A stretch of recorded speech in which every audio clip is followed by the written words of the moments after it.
Hello children, welcome all. Let's continue chapter 13 sound. Till now we have learnt about how sound is produced by vibrating body, sound produced by humans, propagation of sound, about structure of human ear, amplitude, time period and frequency of vibration. Then in last session we have learnt about loud and pitch, audible and inaudible sound. Now, today let's continue the chapter about noise and music, noise pollution and measures to limit noise pollution. So before let's start our session, let's have a quick recap. And last session we have compared the loudness and pitch, as well as we have compared audible and inaudible sounds. So now let's have a comparison between pitch and loudness. So what is pitch?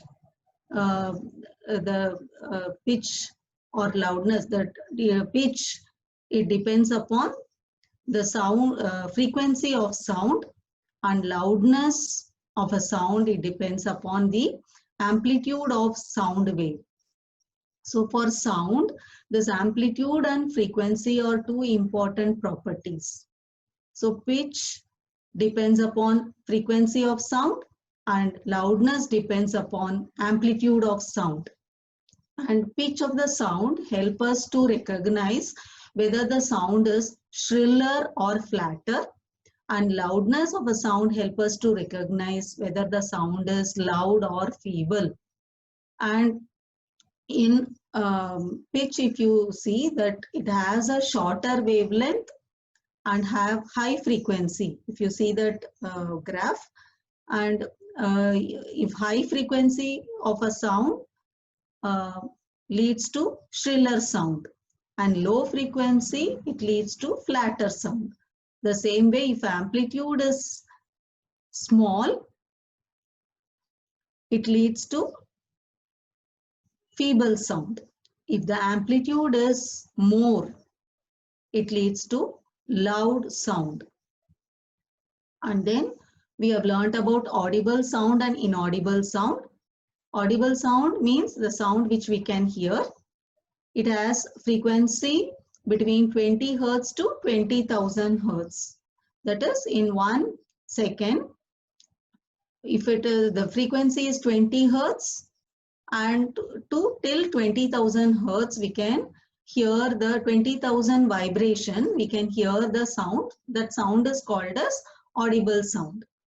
Inaudible sound, which we cannot, the sound which we cannot hear is called inaudible sound.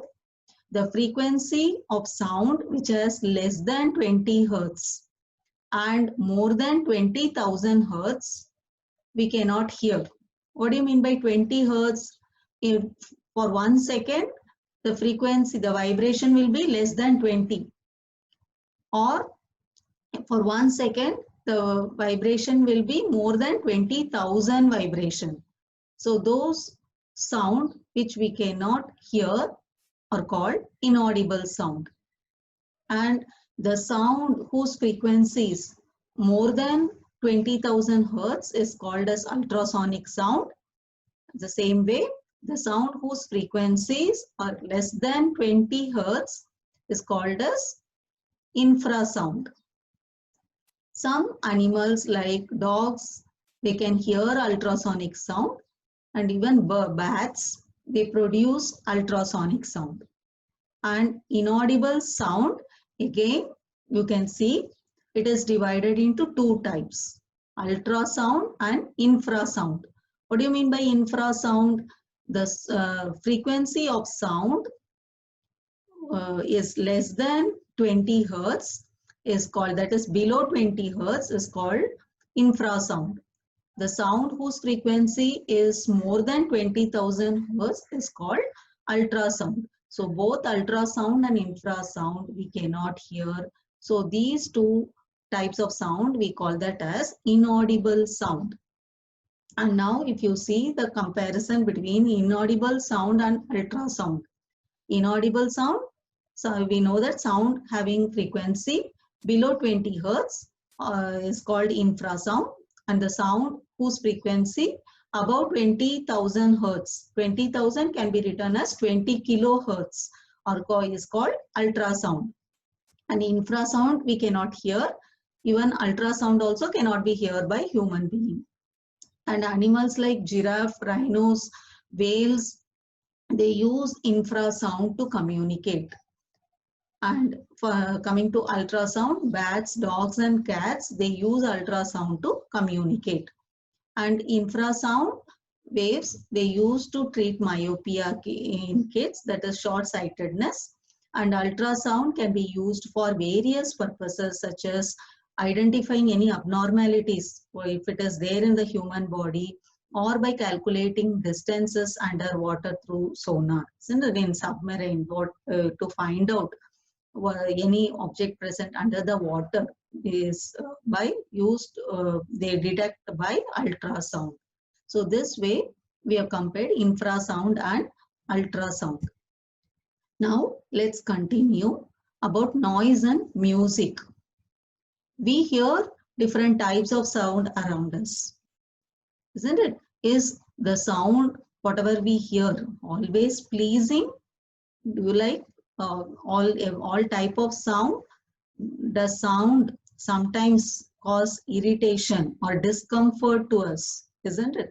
So we can hear some sounds that are pleasant to the ear, whereas some sounds are causes irritation or discomfort to us. So these two types of sound, if you see that example of the sounds which can cause irritation or discomfort to us. For example, you can take the if any construction work is going in our neighborhood, the sound coming from that construction site is it causes irritation to us, discomfort to us, isn't it? And the same way, the sound produced by horns of buses, trucks, etc., they also cause discomfort. So such unpleasant sound are called as noise.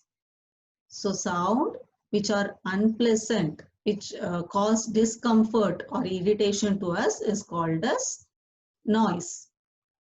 And the same way, the sound which are very pleasing, pleasant, is called as music, isn't it? And if you see that in a classroom, if teacher asks any question, if all the students speak together, so what would the sound produced called as immediately that we call that as noise, isn't it? Or suppose if all students are speaking together, talking together in a loud manner, we call that as noise. So that sound is making discomfort to us, so we call that as noise. On the other hand, we enjoy sound from musical instrument. So musical sound is a sound which is pleasing to the ear. So what is music? The sound which is pleasing to the ear is called as music. For example, sound produced by harmonium is a musical sound. The string of a sitar also gives a musical sound, which gives pleasant to us. But at the same time, musical sound becomes too loud, if they are played in a very loud manner, we call that as it is not melodious for us, isn't it? Would it remain melodious? No. The sound which makes louder, we call that as noise. So noise can be regarded as, is said to be unpleasant sound. And if you see that noise, it consists of sound waves of varied frequency. and this have no particular pattern of repetition. That is that vibration. It should be in a regular uniform manner. Then we call that as that frequency will be uniform. Then it will give us pleasant sound. Or if it the sound which has varied frequency, you can see it in the figure, the sound which has varied frequency, which don't have a particular period of periodic repetition, is called as noise. So we can tell noise is a mixture of sound waves with irregular frequencies. On the other hand, music is a pleasant sound that has a clear pitch. So we can here also, if you see that noise louder, we have compared loudness and pitch, isn't it? So here music, it has a clear pitch and it can be created by arranging and combining different sound in a particular order. So the frequencies of musical sound are harmonious in nature.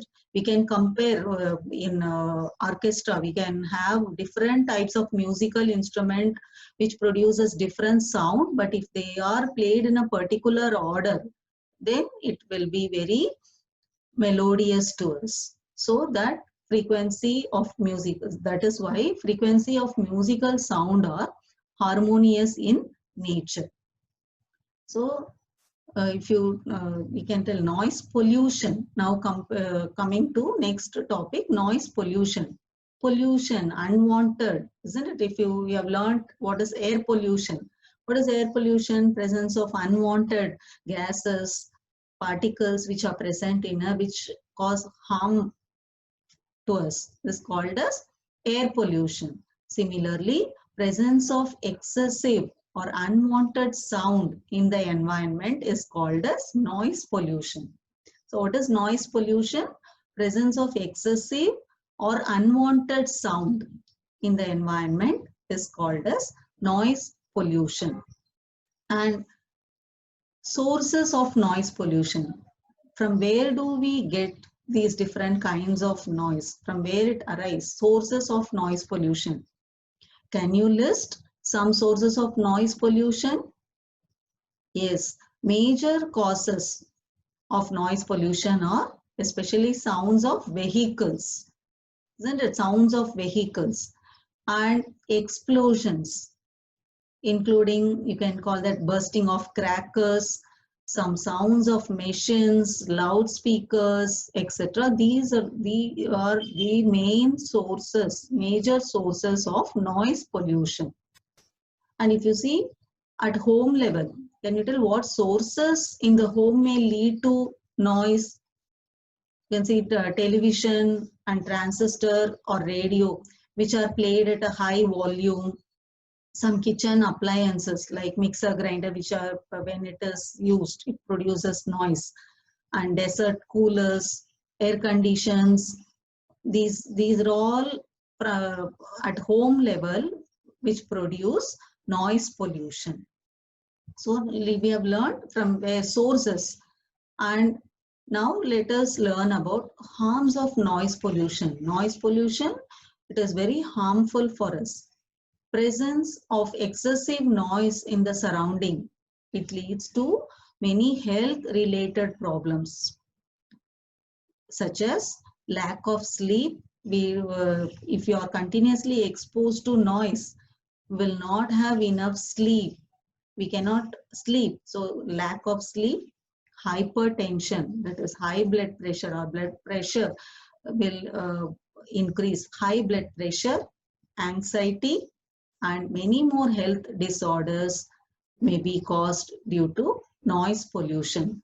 So a person who is exposed to loud noise continuously, they may get temporary or even permanent impairment of hearing. That is, they cannot hear properly. A person who is continuously exposed to noise, to loud sound, they may become deaf. That is, they cannot, they may get temporary or even permanent impairment of hearing. What do you mean by impairment of hearing? They cannot hear properly. So this hearing impairment, What is hearing impairment? Hearing impairment means the person has a damaged hearing ability and cannot hear properly. And if you see this total hearing impairment, it is very rare, which is usually occur due, that is from birth defect, that is birth itself. And partial disability is generally due to result of some disease, injury, or age. As the age goes, even this hearing impairment, partial hearing impairment mostly occur in very aged people, old age people. And children with hearing impairment, so some children, those who are born with total hearing impairment from birth itself, they need special care.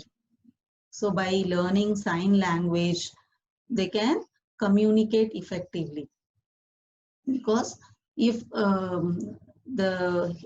hearing impairment is there, those children, they cannot speak also, because speech develops as a result of hearing. If you can't hear, you cannot speak also. So the child, those who can't hear, those who have total hearing impairment cannot speak, because speech develops as a direct result of hearing. So the child with a hearing loss may have defective speech also. They cannot speak properly. Nowadays, technological devices are there for the hearing impaired, and it made it possible for those persons, those who can't hear properly, to improve their quality of life. So we can use that. Those who cannot hear properly, they use that device so that they can hear properly, so that their quality of life can be improved. And now we will learn about measures to limit noise pollution. So till now we have learned that what are the ill effect of noise pollution, how it affect our health. So it is our duty to control noise pollution. So measures to limit means control noise pollution. So what can we do to control noise pollution? First, silencing devices must be installed in aircraft engines, all transport vehicles, industrial machines, and home appliances. So silencing devices, if it is installed, it will not make much noise. And how can we control noise pollution in a residential area? So all noisy operation must be conducted away from the residential areas, like noise producing industries, or should be set up away from residential areas. Or residential areas should be away from industries. Then use of automobile horns should be minimized. And TV and music system, they should be played at a very low volume. Very, very, very importantly, trees should be planted along the roads and around the buildings to prevent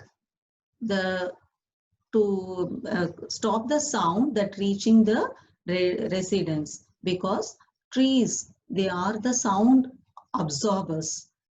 Because of that, they reduce the production of sound. Thus, it reduces the harmful effect of noise pollution. So trees must be planted along the roads as well as around the buildings to cut down the sounds reaching the residents, thus reducing the harmful effect of noise pollution. Children, in this session, we have learnt about what is noise and music, then about noise pollution, different sources of noise pollution, harms of noise pollution, and measures to limit noise pollution. Under harms of noise pollution, we have learned harms such as sudden exposure to noise level can cause permanent deafness by rupturing the eardrum. That is, it creates deafness, and it loud noise or noise can cause person to lose concentration in his work or studies. A noisy environment causes headache and inability to concentrate on work, and also it lead to nervous tension and blood pressure, increased blood pressure. And measures to control noise pollution. First point, we should not play radio or any music, television, stereo systems very loudly. Then bursting of crackers should be avoided. Horns of motor vehicles should not be blown unnecessarily. And loud noise factories, industries, airports, they all should be away from the residential areas. And the last but the least, trees should be planted along the roads, around the residential, around the buildings to reduce noise pollution. So if we follow these measures, the harmful ill effect of noise pollution can be prevented. Thank you.